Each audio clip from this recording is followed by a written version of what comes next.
Hello friends, welcome back to my YouTube channel. इस video में हम पढ़ने वाले रिफ्रैक्शन थ्रू प्रिज्म, साथ ही हम डिराइव करेंगे एंगल ऑफ डेविएशन और प्रिज्म फॉर्मूला। तो बिना किसी देरी के फटाफट से वीडियो शुरू करते हैं।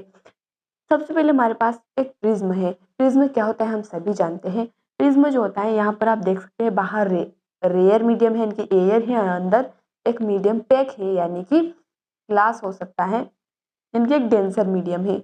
तो जब भी हमारी लाइट रे, यहाँ पर हम देखते हैं आराम से, ये हमारी इंसिडेंट रे है। जब भी लाइट रे रेयर से डेंसर में जाती है तो वो क्या हो जाती है, टूवर्ड्स द नॉर्मल बेंड हो जाती है। जैसे कि ये यहाँ पर लाइट रे है, ये हमने नॉर्मल ड्रॉ किया और इस लाइट को इधर जाना था, लेकिन ये टूवर्ड्स द नॉर्मल बेंड हो जाती है और इस तरह से आगे चली जाती है। अब यहाँ पर डेंसर से लाइट रे को रेयर मीडियम में जाना है, तो जब भी लाइट रे डेंसर से रेयर मीडियम में जाएगी तो away from the normal bend हो जाएगी। यानी कि ये नॉर्मल है तो इस लाइट को जिधर जाना चाहिए था उधर नहीं जाके और दूर यानी कि अवे फ्रॉम द नॉर्मल चली जाती है। तो ये हमारा लाइट का टोटल यहाँ पर क्या हो जाता है, रिफ्रैक्शन हो जाता है। अब यहाँ पर रिफ्लेक्शन हमने देख लिया। अब क्या क्या यहाँ पर एंगल बन रहे हैं वो हम देख लेते हैं। ये हमारा जो प्रिज्म है इसको हम नाम दे देते हैं ए बी सी। ये जो ए है यहाँ पर जो एंगल बन रहा है इसे हम कहते हैं एंगल ऑफ प्रिज्म, जिसे हम ए से रिप्रेजेंट करते हैं। ठीक है, साथ ही ये जो पॉइंट है इसे हमने पी और इस पॉइंट को क्यू नाम दे दिया है। ये जो हमारी लाइट रे है, इंसिडेंट रे नॉर्मल के साथ एंगल बनाएगी उसे हम I1 कहेंगे, और जो रिफ्रैक्टेड रे एंगल बनाएगी उसे हम R1 कहेंगे। ये जो एंगल ऑफ इंसिडेंस है इसे हम R2 कह रहे हैं। अब यहाँ पर आप सोच रहे होंगे एंगल ऑफ इंसिडेंस है, लेकिन इसे हम एंगल ऑफ रिफ्रैक्शन क्यों नाम दे रहे हैं, क्योंकि हमारी डेरिवेशन में बहुत इंपॉर्टेंट रोल प्ले करता है, डेरिवेशन में काम आता है। इस आप आगे समझ जाएंगे कि इसको हमने R2 क्यों लिया। तो ये हमारा R2 हो गया, और ये जो I2 है जिसे हम एंगल ऑफ इमर्जेंस कहते हैं वो हमारा ये हो जाएगा।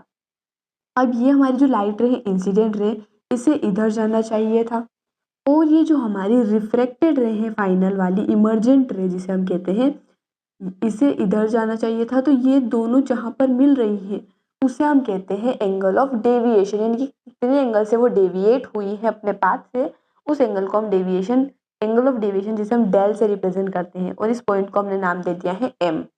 अब हम डिराइव करने वाले, तो सबसे पहले क्या लेंगे, हम ट्राइंगल एज्यूम करेंगे। सबसे पहले हम ट्राइंगल ए पी क्यू ले लेते हैं। ट्राइंगल के तीनों एंगल का सम 180 डिग्री होता है, तो angle A plus angle P.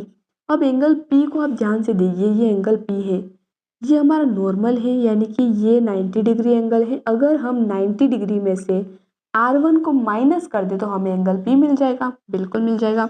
90 minus R1 plus angle Q की अगर हम बात करें तो यहाँ पर भी सिमिलरली ये हमारा नॉर्मल है, तो ये हमारा 90 डिग्री है। अगर 90 में से हम R2 माइनस कर दे तो हमें क्या मिल जाएगा, हमारा क्यू मिल जाएगा, यानी कि 180 डिग्री तीनों का सम हो जाएगा।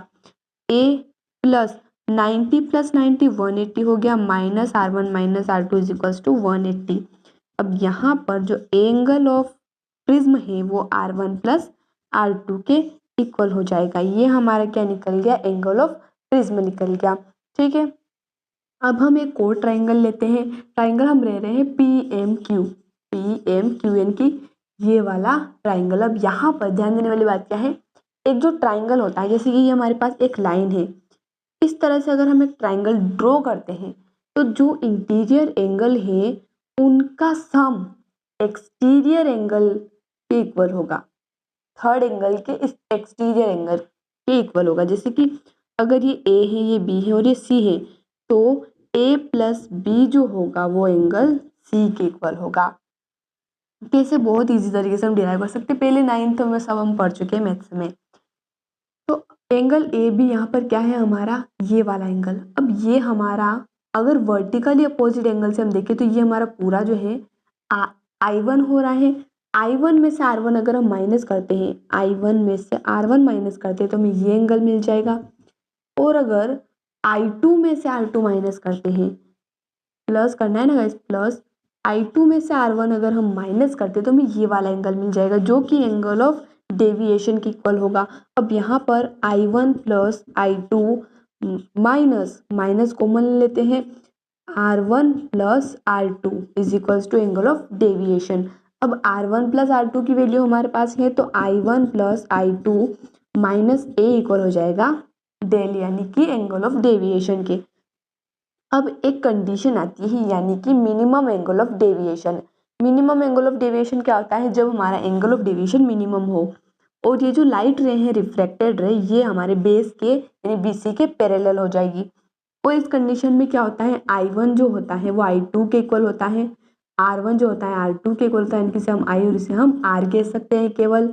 और जो डेल होता है वो डेल M हो जाता है कि मिनिमम एंगल ऑफ डेविएशन। तो यहाँ पर मिनिमम एंगल ऑफ डेविएशन है, तो I1 I2 इक्वल हो जाएंगे इनकी 2I minus A is equals to del, 2I is equals to del M plus A हो जाएगा। तो एंगल ऑफ इंसिडेंस हमें मिल जाएगा del M plus A by 2।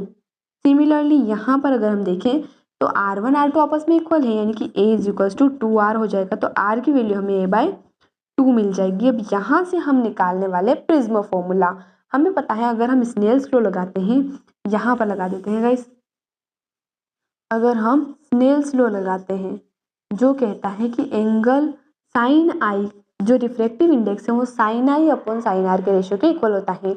यहाँ पर साइन ऑफ आई यानी कि एंगल ऑफ इंसिडेंस की जगह हम del M plus A by 2 लिख सकते हैं, डिवाइडेड बाय साइन आर यानी कि साइन ऑफ A बाय 2 हम लिख सकते हैं। तो ये हमारा डिराइव हो जाता है प्रिज्म फॉर्मूला।